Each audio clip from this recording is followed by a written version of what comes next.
সকাল সবাইকে। এখন বাজে সকাল 8টা। আর এত সকালবেলা আমি কোথায় যাচ্ছি? আমি যাচ্ছি কলেজে, কারণ আজকে কলেজে নবীনবরণ উৎসব। হ্যাঁ হ্যাঁ, তোমরা ঠিকই শুনেছো, আজকে আবার নবীনবরণ উৎসব। আবার অনেকেই বলবে যে নবীনবরণ উৎসব তো এর আগেও একবার গেল, তাহলে আবার কিসের নবীনবরণ উৎসব? কারণ আমরা একটু বেশি স্পেশাল, তো এই জন্য আমরা কখনোই পুরনো হয় না, আমরা সবসময় নতুন থাকি। প্রায় 2-3 মাস ক্লাস করার পরও এখনও আমরা নতুনই আছি। আমাদের মোট 3বার নবীনবরণ উৎসব হচ্ছে, তাহলে ভাবুন আমরা কত লাকি। তো সকালবেলা এসে প্রথমে নিজের আইডি কার্ডটা নিয়ে নিলাম, তারপরে গলায় ঝুলিয়ে নিলাম। তো এবার সরকারি কলেজে স্টুডেন্ট লাগবে। তারপরে ক্লাসের ভিতরে সবাই মোটামুটি একদম আইডি কার্ড পেয়ে গেছি। তো আমি তো একদম লজ্জায় পেয়ে গেছি, কেন আমি নিজেও জানি না। তারপরে সবাই বসে রয়েছে, স্যার আসবে, স্যার আমাদের নিয়ে যাবে নবীনবরণ উৎসবে, এই জন্য। কিন্তু পরবর্তীতে স্যার আসে নাই, আমরা নিজেই চলে গেছি। তো এই সবাই আইডি কার্ড দেখাইতেছিল, আমি একটু উল্টো ফিরে দেখাইতেছিলাম যাতে প্রাইভেসিটা বজায় থাকে। স্যারের জন্য অপেক্ষা করতে করতে স্যার যখন না আসে, তখন নিজেরাই হেঁটে হেঁটে চলে গেলাম উৎসবের দিকে। পটুয়াখালী সরকারি কলেজটা কিন্তু অনেক বড় এরিয়া জুড়ে নির্মিত। এক প্রান্ত থেকে আরেক প্রান্ত হেঁটে গেলে খুবই কষ্ট হয়ে যায়। আমি 1-2বার সামনের গেট থেকে ভিতরে ঢুকছিলাম কলেজে, কিন্তু বেশিরভাগ সময় আমি পিছনের গেট থেকে যাতায়াত করি।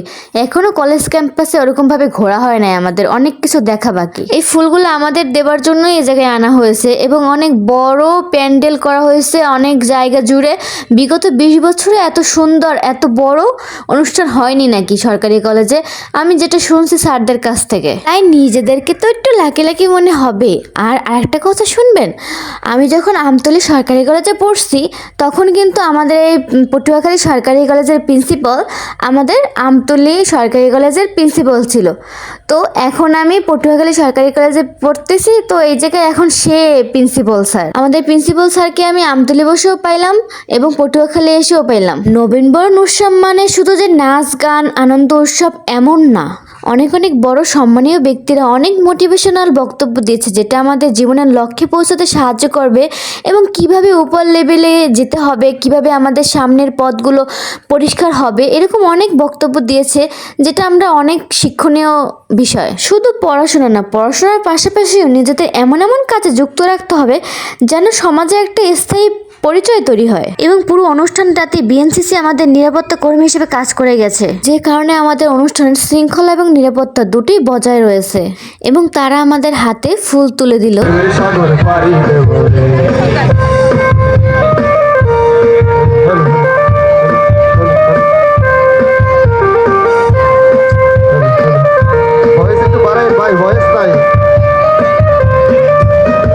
জীবন কাটে যুদ্ধ করে, প্রাণের মায়া সঙ্গ করে, জীবনের স্বাদ নাহি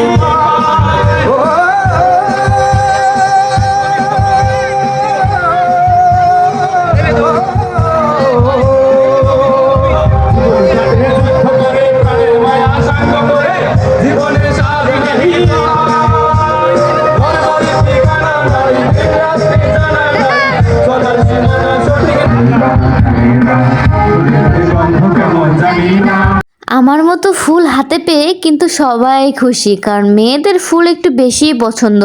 সবাই ফুল হাতে নিয়ে উপরে উঠিয়ে লাড়াচ্ছে, দেখতে কিন্তু অসাধারণ লাগছে। খুবই সুন্দর একটা পরিবেশ তৈরি হয়েছে, চারপাশে ফুলের সমারোহ দেখলেও একদম মনটা ভরে যায়, খুবই ভালো লাগতেছে দেখতে।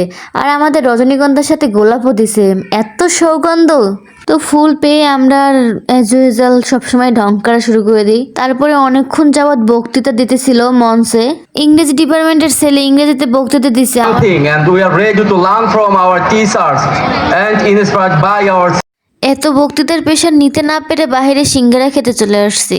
তারপরে ভাবলাম বাইরে যেহেতু আসছি একটু ফটোশ্যুট করে নিই। দেখুন আমার পিছনে কিন্তু পিরামিড, এত বড় বড় পিরামিডগুলা কেমন লাগে আপনাদের? রোদ্রে ফটোশ্যুট করতে করতে ঘামিয়ে গেছে, তাই ছায়ায় এসে দাঁড়ালাম।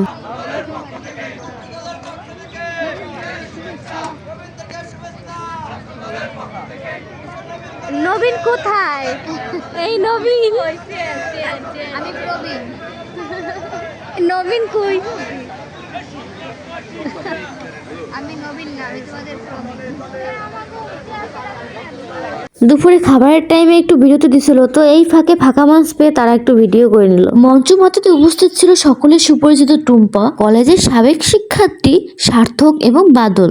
এছাড়াও মিউজিশিয়ান হিসেবে থাকছে পটুয়াখালীর স্বনামধন্য শব্দ ইভেন্ট সোমেন মিশুক, শাওন পাল, অপু, টিটু, কৌশিক। সবাই আমার শ্রদ্ধের বড় দাদা এবং দিদি। এছাড়াও অনুষ্ঠানের বিশেষ আকর্ষণ ছিল সাংস্কৃতিক অনুষ্ঠানের জনপ্রিয় তারকা মিফতাহুল জান্নাত, সাবা এবং জেমস।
Baby